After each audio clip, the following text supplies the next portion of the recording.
bad news. The worst news is the news no mother wants to get, or no brother wants to hear, no father wants to hear. Something terrible's happened. We've lost Dre. So I didn't have many interactions with Dre. Basically, I had seen the video when Jamie drove Dre's car, and then Jamie reached out to us and we got talking, and then we had a couple of meetings with Dre and in Powerhouse, and every time I spoke to the guy, it was always a positive outcome. It's always positive vibes. He had such a contagious smile and laugh. So he was a really good guy, man. And what happened to him, it is what it is. That's the lifestyle that those guys follow, and at some point someone's going to come up short. Unfortunately, it was him. He paid the ultimate price. And it won't be in vain, because I think losing Dre has opened up a lot of people's eyes to not only to the dangers of street racing, but just the dangers of this caliber of car. So we've held back this video just so that, out of respect for Dre and his family, which now we're gonna share with you the build of this car. And let me be clear, like, a roll cage was always intended for Jamie's car. That was one of Jamie's first stipulations when building this car, was we were going to cage it, and it had to be caged in a way that he could enter proper events and stuff, that he could compete for trophies and accolades. So us building this car to this level has never been, it's just going to be the street car. It's always been intended to be on the track. Again, what's happened is it's relating to street racing. That is not something we partake in. Not to say that things can't go wrong at the track, they can, but it's in a controlled environment, it's in a safe environment, which happened to Dre, and he managed to get away from it the first time. I think that was like the warning that he didn't heed. We'll never know. Maybe he had a cage in the pipeworks. We don't know. Would a cage have saved him that night? We don't know. There's just so many unknowns. But what we do know is that he left a huge impact on our community. A lot of people wouldn't have B58s if it wasn't for him. That's just a fact. He opened a door for many people, for many companies. So that is something we will always put respect on. From everybody at the Osprey family. We give our condolences, man. We know you guys are hurting, and I know it sucks. The pain never goes away. But let's bring some positivity out of it. Let's carry on building this car. Let's do it for Dre. Let's make Jamie's dreams come true of enjoying what he enjoyed with Dre. Let him also enjoy that in this car, So I hope you enjoyed today's episode. It has been broken up into two parts because it is quite a technical video and it's quite stretched out. I think that's all I really got to say about that, man. Rest in peace, Dre. We love you, brother.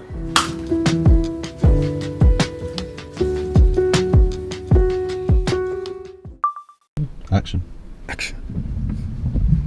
Okay, so next episode.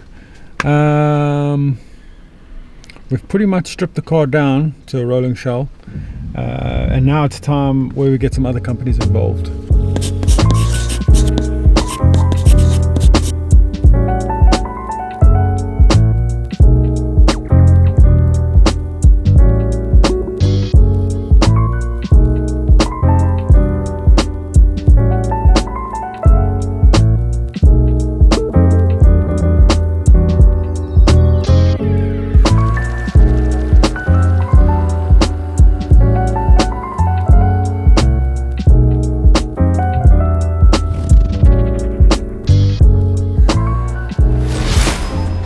In the last episode you saw we've done the exhaust manifold for the turbo kit, and basically what needs to happen now, because that thing draws a lot of heat, so it's got a lot of heat running through it and it radiates a lot of heat as well, there's something we like to add to the manifolds called heat insulation, and the company we use for this is called iMMICO. So you've come along with us today to drop off that manifold to iMMICO. and then maybe just hear a little bit about what they do and how their product works and some interesting stuff about it. So yeah, let me grab the manifold quickly. Let's get to it. Right. Sweet. So we're here with Stuart from iMMICO. As mentioned, we bought him the manifold. Stu, say hello to everybody. Hello. So what is it exactly that we're here to do with this manifold? Right, so we're going to do integral insulation, like heat shield solution for this. What we're going to do is add some insulation material and then our dimpled foils, patterns around it. So we'll reverse engineer everything, all the bends that you've used, make some 3D printed press tools so everything fits nicely as well. Like appearance is a big one for us, besides the performance. So with our solution you should really get about 75% surface temp reduction. So Brilliant. hopefully that'll help. With like turbo applications as well, like we also see performance benefits, you know, like by keeping the heat in, it's not just going around ruining that nice like wiring loom you probably just made, all that sort of stuff. So you protect all the other components, air intake temps are down, so efficiency is a lot better around the engine. So yeah, we're going to add a 5mm insulation material. This is what we're commonly doing on all that sort of like touring cars and just any other big build, to be honest. It works hard because there's not a lot of space normally in these sort of projects. It's all pretty tight and compact, so I'd imagine in the engine bay. Yeah, we've got not space on this, obviously, because right-hand drive, so we've got the steering column going here, we've got the side shaft coming out for the front, for the forward drive system. So this one, it's not the same as what you're used to. We're using a straight gate on this one instead of two little pocket gates. Yep. So I think it'll be a little bit easier for you guys to do. I hope so. Fine. Nothing's a challenge, eh? What do you think turnaround time would be for something like this? Give or take. Something like generally we're looking at, you know, we typically say 3 to 4 weeks, something like that. But now we've got this mega machine in the background, our laser cutter. It's allowed our lead times to come down a lot shorter if it's needed. But yeah, so like first sort of step, what we'll do with this is now reverse engineer it, get the bends right. We have our own sort of like code system, like different degrees and that sort of stuff. Just so it stays like the appearance side stays with the sort of contour of the pipes and everything like that. And it just looks really good as well. What's your Instagram? Can I just put it in the thing below? Yeah, so put it on our Instagram thing. It's iMMICO_limited. Just drop us a message, send us pictures. That's literally as simple as that. That's all we need. Okay. Pictures to do a quote, or on the website as well, iMMICO.co.uk. Probably down there somewhere if it happens. Cool. So I think we're gonna let them get on with it, because we obviously need it as quick as possible and we don't want to put them under too much pressure and we don't want to get in their way. So best thing to do now is move along and let's get the cylinder head off to Sam. Boom. So we're here at Connaught Competition Engines. yeah. So we've got to drop off, you've probably already said this one. Let's get the cylinder head off to Sam. We've got to drop the cylinder head off, that bill stripped. Alright, of course he's lazy bones, he can clean it. Bill. We've got to drop off all the GSC stuff. Meet Sam. Never met him before, spoke to him a bunch of times on the phone. Very nice guy, he knows what he's doing. We're simply not tooled to build heads. It's as simple as that. So I'd rather give to somebody who knows what he's doing and has all the right tools to do the job properly. Let's go inside and see what he has to say. This is Sam, he's going to be building some of the parts on Jamie's engine for us. Tell us, what's the name of your company? What do you do? So it's Connaught Competition Engines. We specialise in more old school stuff, to be honest. Motorsport based, massively, definitely motorsport based, but we do bits and bobs for some road cars if we get asked nicely, as we have been. So yeah, basically old school rally cars, Formula 1 engines, stuff like that mainly is our bread and butter, but I've been doing more and more modern stuff because of my hobbies and interests. So you were showing us around, and you have a full dyno facility here. You can break engines in, you can tune in on the dyno as well. Yeah, absolutely. Obviously we won't be able to do it with Jamie's stuff. No, a little bit more complicated with, with the more modern stuff. I think, should we go and see Jamie's stuff quickly? Yeah, sure. Let me show you what we're up to. So I gave a very poor explanation on Jamie's channel about what the cams actually do. Sam, maybe you can help me out. What exactly have we got here? So we've got obviously some inlet and exhaust valves here in Connaught. I'm assuming being GSC by the looks of it, so that's good. Titanium retainers and valve springs, which is going to be ideal. A bit more seat pressure than the stock stuff, so obviously we're not going to have things like valve bounce. We're going to keep control of the valve when we put these bad boys in, which are GSC, I believe. Lovely billet camshafts. There we go. Nicely finished. GSC stuff's really, really nice. Yeah, to be honest. I'm a big fan. Yeah. So they're all billet one piece. They're all super finished as well as part of it. You don't have to spec it as an extra, which some other companies catch you out on. They all come nice out the back. Yeah. So no, really nice stuff. So obviously, valves nice and strong to deal with temperatures and the extra poundage that we're going to see from the valve springs, and we need the extra poundage from the valve springs because of the cam profile and because obviously the amount of boost that's going to be pushed through this thing. So regarding Jamie's head, as the B58s already, they really got quite big ports and stuff. I don't think we have to go into that kind of thing of port and polish and stuff like that. And being boosted, the amount of boost we're going to run through it, and for the short duration and period, I think we'll be okay with just this kind of head job. Yeah, I think so. What I plan to do really is not enlarge the port or do any big gas flow job. I'm going to tidy up a few little casting marks. I'm going to do maybe a little bit of knife edging, and just the biggest point in making is blending the throat from the factory machining into the cast pull, which a lot of the time is the biggest restriction.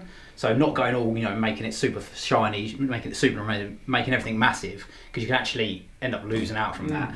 But the biggest gain to be had is what most people call is a pocket pull. So it's you really focus on the short radius, long radius, just beneath the valve throat, and that's where a lot of the factory machining, mass production stuff is just a set thing and meets a raw casting. So that's where some little 5 minute of attention can get you quite a long way. Oh, that's brilliant. I think we've got standard valve sizes, but I'm just going to adjust. We did have a look at them. Standard valve sizes. So we don't have to do any cutting or. That's it. No valve seat cutting per se, but again, when we do that blending, that blends through into the stock valve seat a lot nicer than the factory head does. So little bits here and there just to get those tenths. All right, we're talking a little about head gasket as well. So fortunately, we've run our little head gasket past Sam, and he seems to think we have a good head gasket. You're giving the I've got the exact same one on the Evo of mine. So that gives us a bit of peace of mind with this engine. And then sub-assembly wise, it's a simple rod and piston package. It is very, very high spec rods and pistons. It's the CP Pro Extreme 2000. So that they say it's good for 2000 horsepower. Hopefully we're not going to put that to the test. We're quite happy with 1500. So we're going to let Sam get on with this. By the looks, we've got a lot of cleaning to do. Yeah, thanks Bill for cleaning the head. For doing your job. I've got a lovely industrial hot wash that I won't even touch that. It'll come out looking brand new. Bill must have heard about that. That's why. Yeah, 100%. He put his feet up. So we'll leave you to it. Thank you again. No, pleasure. And we'll see you in a couple of weeks. Give it a take. Yes, sir. I hope it doesn't give you too many headaches. No, I'm sure it won't. Bread and butter, isn't it? Yeah, that's it, man. Well, again, we appreciate you. Thank you very much, mate. Have a good one. Keep well. Okay, so that's it dropped off. Now, back to the shop, Chrissy G. Yeah, Sam gave us some good information there. We've got to start pulling everything else apart now. You've got to do interior. The seats have arrived, so we can unbox that. Gearbox is also here. We can unbox that. There's some more stuff to unbox. Let's head back and see what we've got.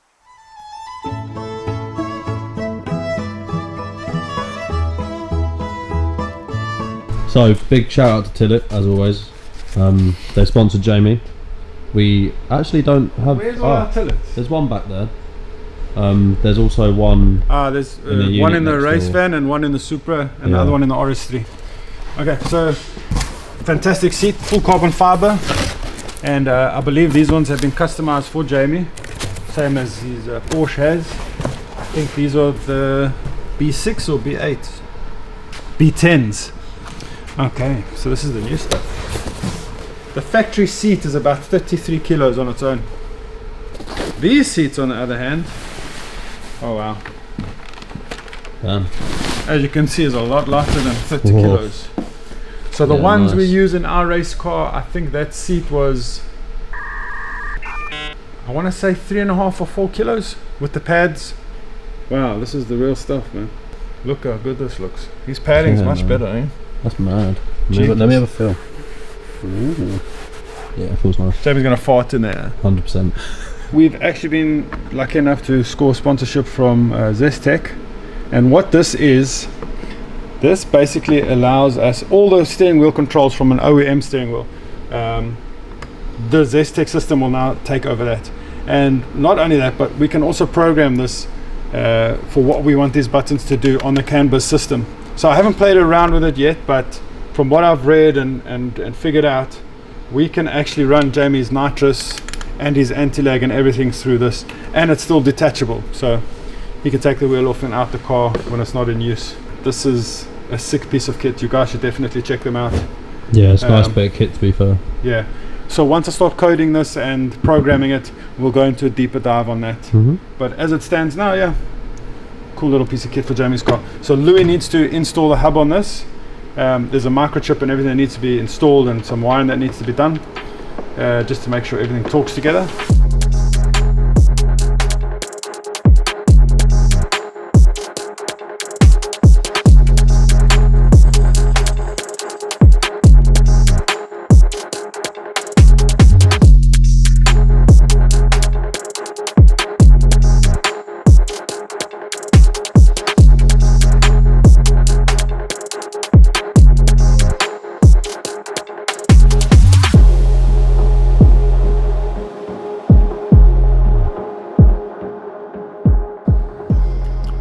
NOS. Obviously, like with the AMF kits, you get an AM controller. This is kind of similar to that. Basically, everything connects to it and feeds everything else that it needs to feed. So we need to mount this somewhere. Like we did on Harvey's, if you've been following along with our other builds, Harvey's A90 Supra, we mounted his MEF controller right in this cubby. We're going to do the same with this. So I'm going to basically mark my holes, little drill, nut and bolt, so it's proper secured in there, it's not going to go anywhere. And then, yeah, that's about it. It's drill time. I do feel kind of bad drilling cars, especially because they're usually nice new ones. But, hey ho. But yeah, so that's 2 holes drilled. Nice and small, they're only 5.5s, because the actual hole here is pretty small. So we're going to find some bolts to go through, and we'll bolt it up. After that, we have, and again, excuse the mess, sorry. After that, we have this control panel.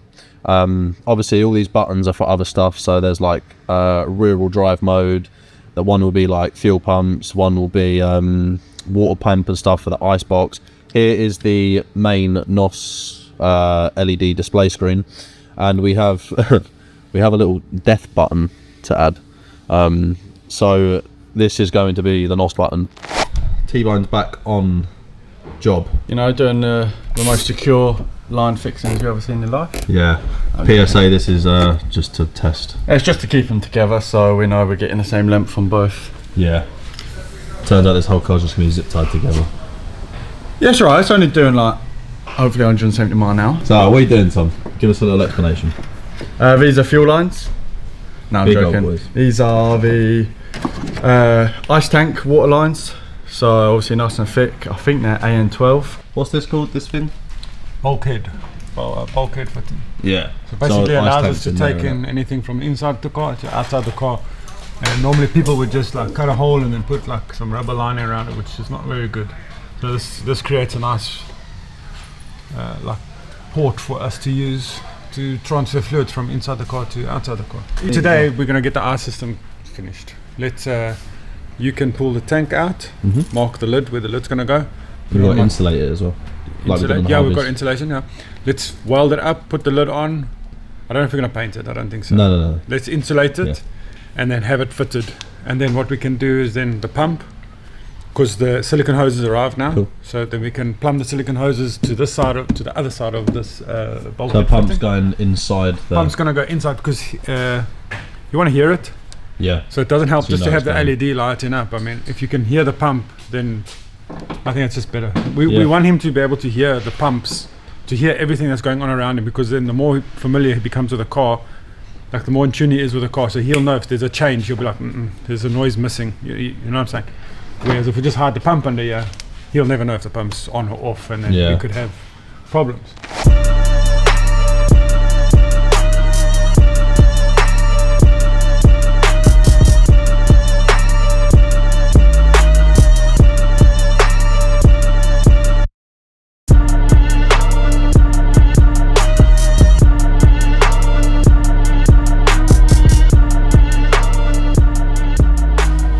Bill's on job. You on job, Bill? I don't work it, pal. Yeah, ice tank's in. Bill's just going to tighten the bolts up. Finish installing it. Yeah, all wrapped in heat insulation. Tom, what's it called? This stuff? Heat insulation thing? Thermal Yeah, insulation. it's just like a thermal insulation, trying to help it not condensate so much. Yeah. The thermal insulation. Louis done a very poor job, as you can see. We've got this nice cap, which we've installed, so should be pretty easy to put ice into this. Obviously, there was an issue on Harvey's Supra where we installed a smaller cap, and it's a bit of a pain to put the ice in it. That's Tom's job though. Yeah, we learned from our mistakes, so we've used a bigger one this time. And abracadabra, your mum's still there. Bang. Okay, thanks. Okay, what are we doing here? So we just installed the ice box. It's been a couple of days.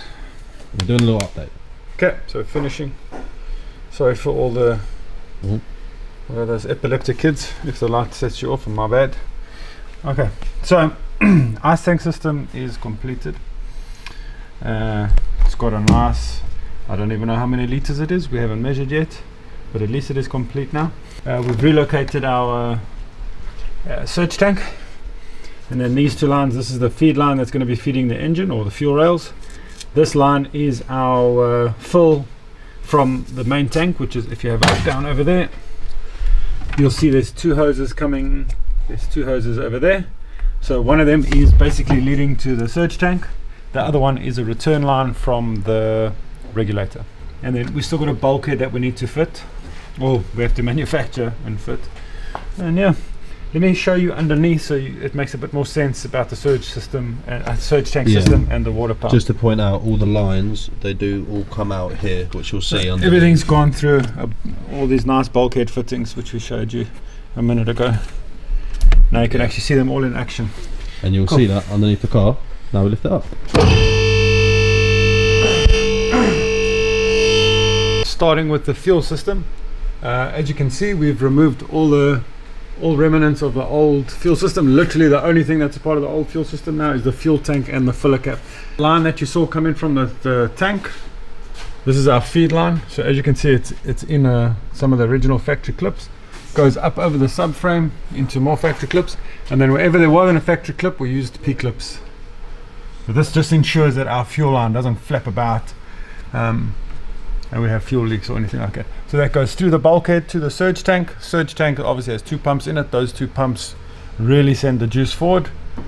Comes back out here through this line, and again everything's been P-clipped up. If you come and have a look, you probably have to stick the camera through there, or here where I am. Oh yeah, I can see it. So everything's on nice P-clips.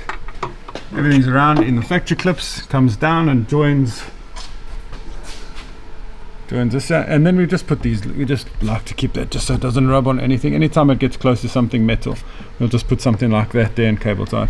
Not that it needs it, but I mean, there's a lot of things. Yeah, just rather be safe than sorry. So this is the main fuel line. This is the return line from the regulator. But yeah, fuel line will basically go through its fuel filter to the regulator. This will determine what pressure the fuel system operates at. Anything more than that pressure gets recycled back to the tank, which is through this line. So yeah, that comes through here. Come and have a look. So up through plastic, through the factory clips again, and you see this line's a lot thicker than the factory line. P-clipped again, and then that will lead into our ethanol analyzer. You can see the ethanol analyzer up here. And this is quite a nice one, this one. So if you have a look, the actual sensor that the fuel goes through, those tubes are quite small, they're 3/8. So Nuke has this bypass, which basically splits the fuel. So they're like 3/8 goes through there and 3/8 goes through there, and then it joins up again. So basically there's no choking. Yeah, it doesn't choke the fuel line at all. So yeah, nice bit of kit that. That AN8 now on that side will now get split into two lines. One line will fill the PI rails, and the other line will fill the DI high pressure fuel pump. We also changed from the DW400 pumps, we changed up to the Walbro 525 pumps. So as you can see, nothing left from the stock fuel system. It's a brand new fuel system, back to front, with all the bells and whistles. Everything supplied by Nuke. So fantastic company. They've got all the bits and bobs you need to do these kinds of jobs. Yeah, shout out Nuke. Yeah. Show the water system. So same thing again.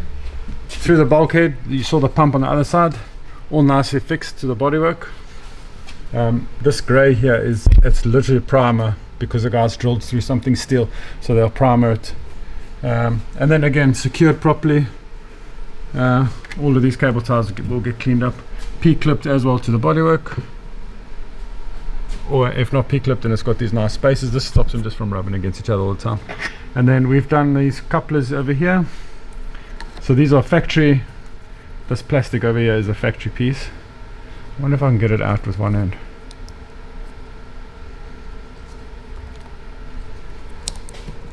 Yeah, okay. Ugh.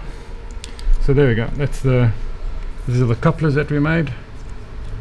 Yeah, still got all the grease on. And basically this will now go up to the charge cooler. So one is in, one is out. And yeah, Jamie will have a little button on the dash. And basically when we're about to race, he will put the pump on, and we'll have nice cold ice water pumping to the charge cooler to get our ARTs down. So yeah, all in all, good install so far. We're getting there, as you guys can see.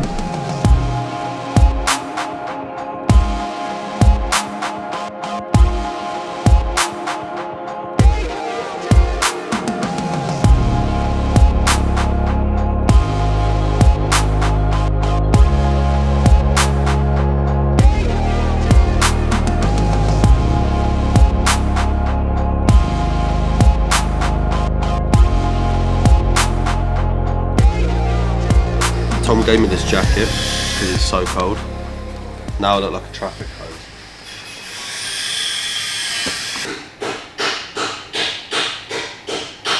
But that was big, eh? So, please excuse the cold. I'm currently dying of illness, so sorry if my voice sounds a bit weird. But, long story short, this is as far as we've got now. Ice boxes in, interior's done, everything's sweet, all works very good, very nice. I'll be honest, I really wanted to put all of this into one video. I have so much footage and so much of Chris explaining, especially in the next one to come, because it's all engine stuff. So I'm going to split it. So that's it, that's all you get here. I'm so sorry, please don't hate me. The next part will be out very soon, I promise. It's actually already done, so very soon. Just hold off on me. But yeah, if you guys did enjoy this kind of content, as always, give us a like. Riley, tell them what to do. Flip that camera around, tell them what to do. Like, share and subscribe. I need the money, I don't want to stay on the streets. Next will be out soon, so stay tuned. And yeah, let's get building an engine. See you later, guys.